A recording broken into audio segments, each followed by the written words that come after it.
Hi, my name is Karen Ferries-Yoon and this is the Cocktail Party Shop.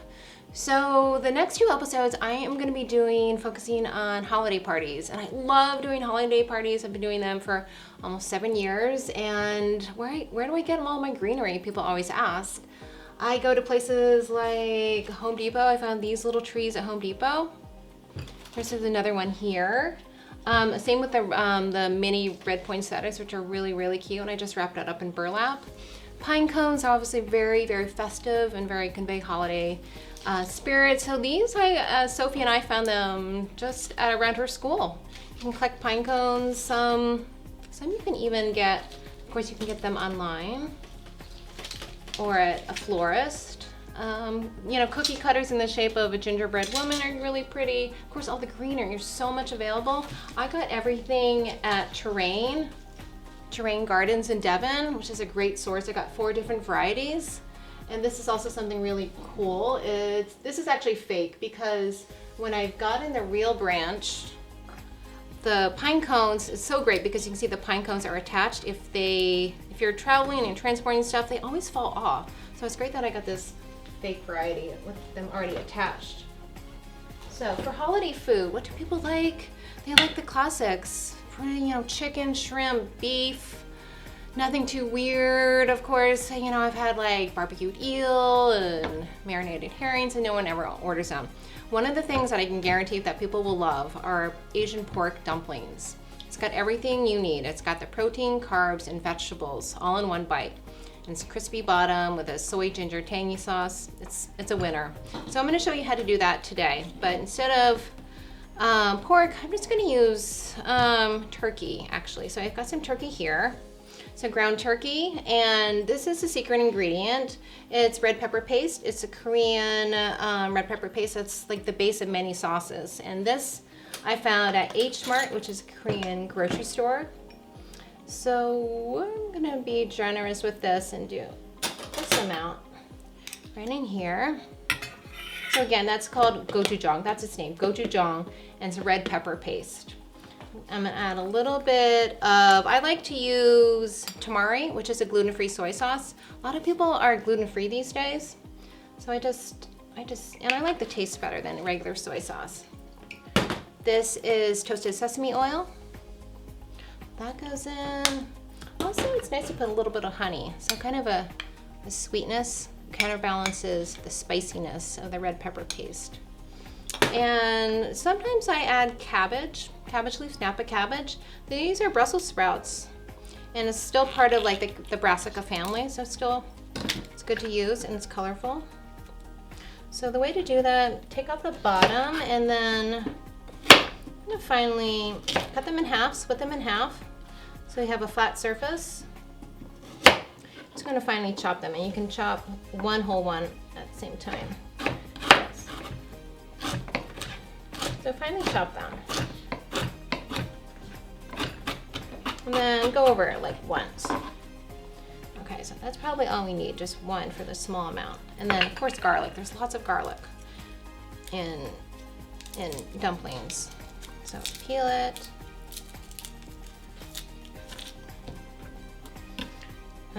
Peel it, I guess. Let's see. I like to chop it like this. Do 3 vertical slices and then 2 horizontal slices, and then chop it like this. Oops. Okay. If you have ginger, fresh ginger, that would be also great to add as well. Scallions is another good thing. If you want to bulk it up with more vegetables, you can, like grated zucchini is good, grated carrot. Water chestnuts is another possibility, or bamboo shoots. So I'm just mixing it up here, and then I'm going to roll them. I'll show you how to roll them. Okay, I'm going to show you how to roll dumplings. So I taught 4 dumpling classes this fall. I taught kids and Penn Charter moms, you know, neighbors, anyone. And some I did gluten-free. So with gluten-free dough, I made my own dough. We even colored it with like beet juice and turmeric. But so these are the store-bought wrappers, which are really great because you get the crispy bottoms, which everyone likes about dumplings. So here's the mix. Again, was turkey, red pepper paste. We added Brussels sprouts because I didn't have cabbage, garlic, honey. And so you want about, it's gonna be a big dumpling, okay. So about a heaping tablespoon in the bottom. And it's nice to work. You can do 6 at a time. It makes work go faster than if you do just 1 at a time, actually. Better to just do 1 motion all the time. 1 action. Okay, so all your filling down. And then you use your finger and you go a half circle of around the top of each. See what I have to do. And this goes way faster when you have a like assembly line of people, which I've done. One person does a filling, one person does a pleating. It's a whole family affair, and it's fun to do with friends and neighbors. Okay, so everything, then we're just gonna seal it like that. So close it, tuck any bits that are kind of sticking out. So it's now like, you could totally serve this as half moon, but to do a dumpling, a nice pleating shape, you just pleat it 3 times. And it makes it smaller, which is kind of nice. It's a little big, so look, there's 1 dumpling. And then, so I used to make pasta at a high-end restaurant in New York called Restaurant Danielle, and had to make like 500 ravioli a day. So this is familiar territory. So there's your another one. And then I'm gonna show you how to cook them. So 1 recipe, like 1 pound of turkey or ground pork, ground chicken, whatever, ground beef, makes like 50 dumplings. It can go quite far, and they freeze perfectly. I serve and I cook them and for Sophie's lunch and snacks, everything. So now I'm gonna show you how to cook them.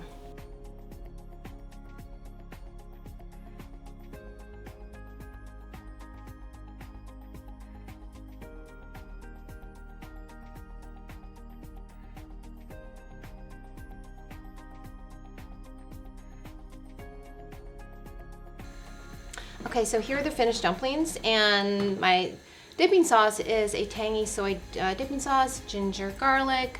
Again, the same flavors that were in the dumpling mix. Sesame oil, tamari, which is gluten-free soy sauce, rice wine vinegar is another thing. And now I'm gonna just decorate it with, I'm not gonna put anything on the platter because the dumplings have taken up most of the room on the platter, and sometimes that's an okay choice, because we can put it around the platter, which is cool. So these are flour scissors, which I got at the hardware store. So this is really so much great. I'm just gonna put it around. Great textures. So interesting. Okay.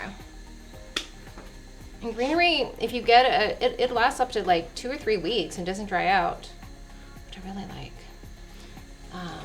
I am going to take, what else should I take? I have a lot of, let me see.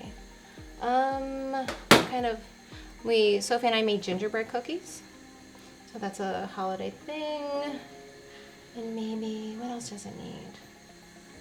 Maybe just some pine cones or something. Okay. Maybe just a pine cone. Okay. That's just a simple way of just dressing up your buffet if you want to present it really, simple way, but it says festive holiday spirit.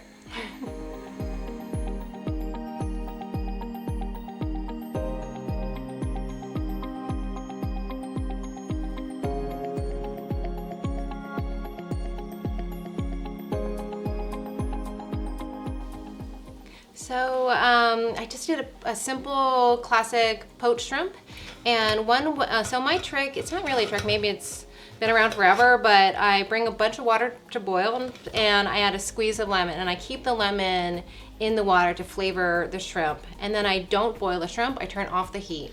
Just stir it a couple times and the shrimp are cooked in like 2 minutes, and they're not overcooked. You don't want like a rubbery shrimp. Sometimes I leave the tails on, sometimes I don't.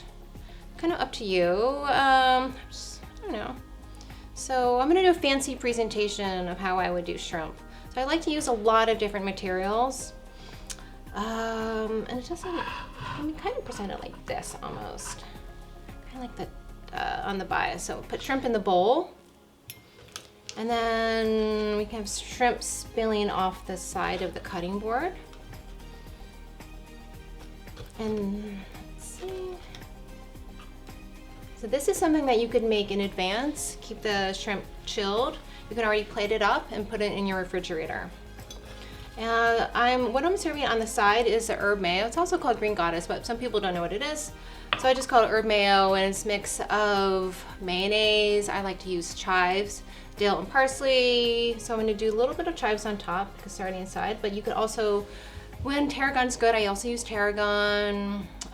Nothing hearty, nothing like marjoram or thyme or rosemary. So this looks pretty. And then to garnish the platter, not too much, but I roasted some chestnuts. So chestnuts are seasonal now, and I found these at Fresh Direct, a whole bag, and was like less than like $8 or something. So I scored them. You can see I took a really sharp knife and I scored the top of it like an X, and I roasted them with no oil, nothing, at 425 for 15 minutes. So you want to score them so they don't like explode in the oven. And then sometimes they still do. So this is another situation where I'm gonna keep the decor like around the platter. I'm not gonna directly put the chestnuts on the platter because someone's gonna take it because they're not edible right now. So do something like this, maybe here. Scatter them all around. This is really green seasonal. These kind of crackers are these. I wrapped up some presents, something like that. And then of course we need greenery. Lots of different selections. So this is something I didn't use before. Look at this, this is so cool. Something like this. It's really pretty. Yeah. Oops. And one more thing. I have, somewhere in here, I have tiny baby cones. Or pine cones here. And they're usually, these are from the hemlock tree. Kind of go like this.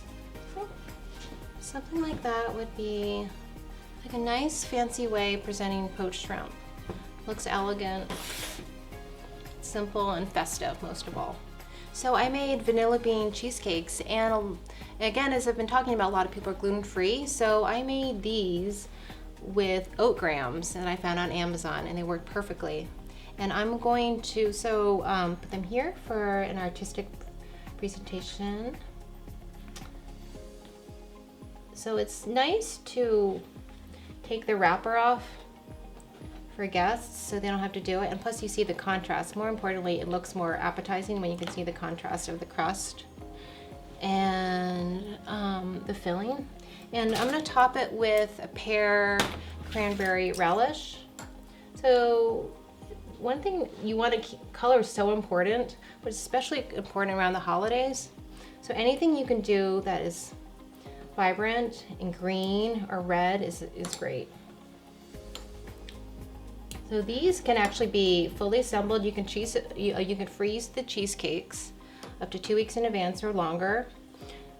Defrost them the night before in the refrigerator. The day of the party, you can garnish these up to a couple hours before.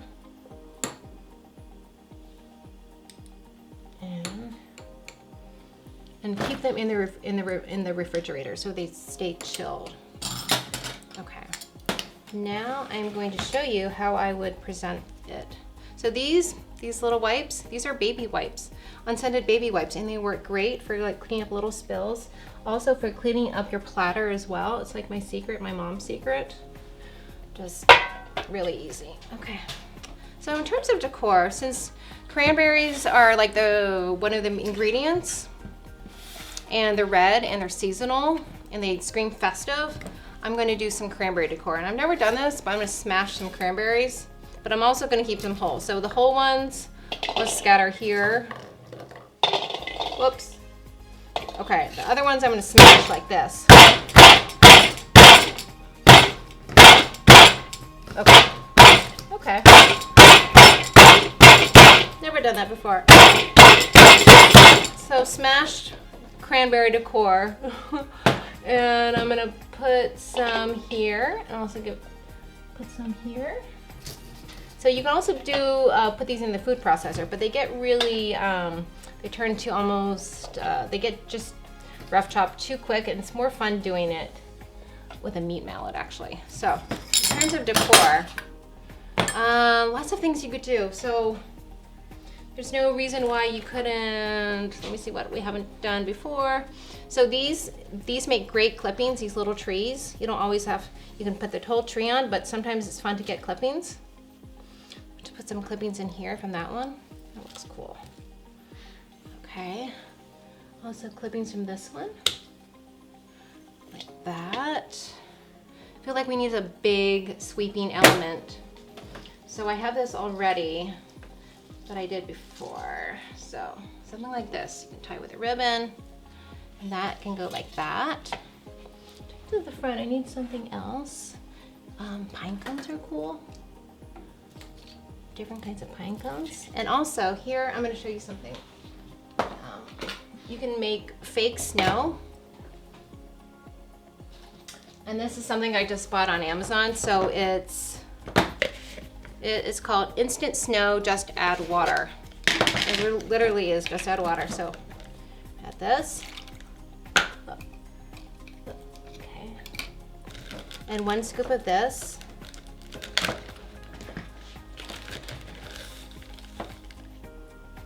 And within seconds, see, it kind of plumps up and makes snow. It's really cool. So I like to just sprinkle everywhere. On the cranberries, on the pine, on the cranberries below. Oops. Okay. I think that's it for the artistic way of presenting vanilla bean cheesecakes with a pear cranberry relish. And maybe I have this, I have 2 more elements. Okay. I got a snowflake cookie, although you can make your own, of course. Rest it here. And this taffy, ribbon taffy, I got a Zips Candy in Chestnut Hill, which is so cool. It's got so much texture. Kind of lay here with another pine cone I feel like needs to be behind this. And I think I'm done. Okay. So I'm going to show you 3 different ways of presenting hors d'oeuvres. Simple way, fancy, and artistic. And I'm going to use this large amount of decor, holiday decor, to decorate the platters. I like using lots of different kinds of ribbon. This ribbon I found in New York in the Wholesale Flower District. This is something that's more, gives a more rustic vibe. This is more elegant. This again is more country, rustic. This is more high-end if you're doing a high-end party. And so all my silver ribbons I get at the Container Store, like a great ribbon store. Paper Source is a good place to find ribbons. So you kind of want to choose your ribbon to match the aesthetic or the vibe that you're going for. I also have this. It's like my favorite new thing. I like using lights whenever, you know, for a holiday party, like 1 or 2 platters. These are little mini string lights I got on Amazon. And this kind of cute vessel with a door is from Terrain. So even like this, something like, you know, you pop some little greenery inside. And something I did at a party on Thursday night, hide the battery thing, and then it looks very festive. Put some cranberries. So I use fresh cranberries. Anything that's red, again, pomegranates, red apples are also good choices. I'm gonna trim it a bit. So something like that. Put on a platter, it looks great. I also have the sleigh. These I found at Crate and Barrel, kind of fun. Gingerbread cookie cutters. These are also from Terrain, and they have a light, which is really cool. Simple, easy things. So most cocktail parties I do around the holidays, they always have a signature cocktail. Last Thursday, I did a party in New York, and I served something very similar to this. So it had a pomegranate shrub, which is this, and a shrub. You're like, what's a shrub? I thought shrub was like, belongs in the garden. A shrub is a fruit syrup that's not cooked, and it has 3 components. It's got the fruit juice. I use pomegranate juice, and I use sugar and apple cider vinegar. And you can make shrubs up to, like, you know, at least 1 month in advance. You can also have a shrub. on its own in bubbly water, but it goes really well in a cocktail. So this cocktail, I am going to do, this is my drink book. Keep all my recipes in here. Spirit mixer. So this is under vodka. So we're gonna do a vodka cocktail. We're gonna put the pomegranate shrub. It's got all the acidity and color in there. This is a great ingredient, Pama. So it's pomegranate liqueur, and it's got vodka and tequila. So of course it's gonna make a great cocktail. It's got all the color too. So this is measuring, so this is 2 ounces. It's 1 ounce. So it's for 2 people. Let's do 2 ounces. Yeah. Okay, and then this is mint syrup. I made mint syrup. So this is a cooked syrup. So you're gonna bring half water, half sugar, and do 1 cup.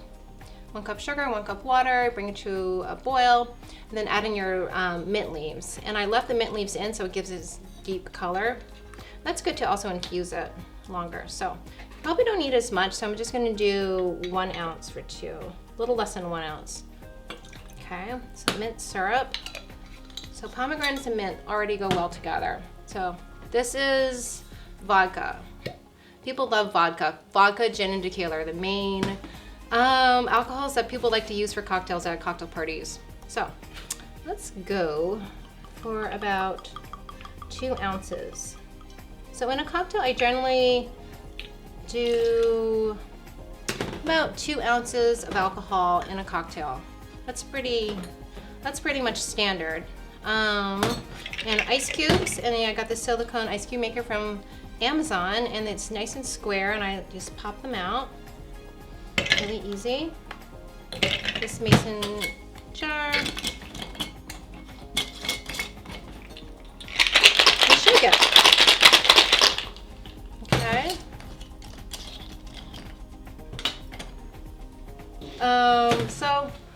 So it's called, so we're gonna pour in the cocktail like this.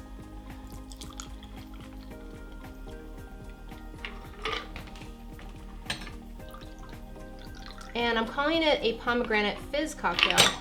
Oh no, okay, fizz cocktail, because it also has bubbly to top off. Okay. Okay. It's quite the hot cocktail. So it's got Prosecco, it's got vodka, and the Pama liqueur, which has the vodka and tequila already in it. So it's kind of a killer cocktail. And to decorate the platter, I just used, pomegranate, the seeds spill out, and the juice. To me, that's really pretty. It looks really enticing. So I'm gonna sample one. That's good. It's bright and refreshing. So the thing about cocktails, about signature cocktails, is you want to have something that guests will want to drink all night long. Not too sweet is the #1 thing I hear about clients. They don't want anything that's gonna overpower the food, that's gonna go with the menu well. And this kind of cocktail, what I served on Thursday, people drank all night long for good 2.5 hours. This is really good. Thank you for watching The Cocktail Party Chef. To find me or my company, go to cocktailpartychef.com or on Instagram, The Cocktail Party Chef.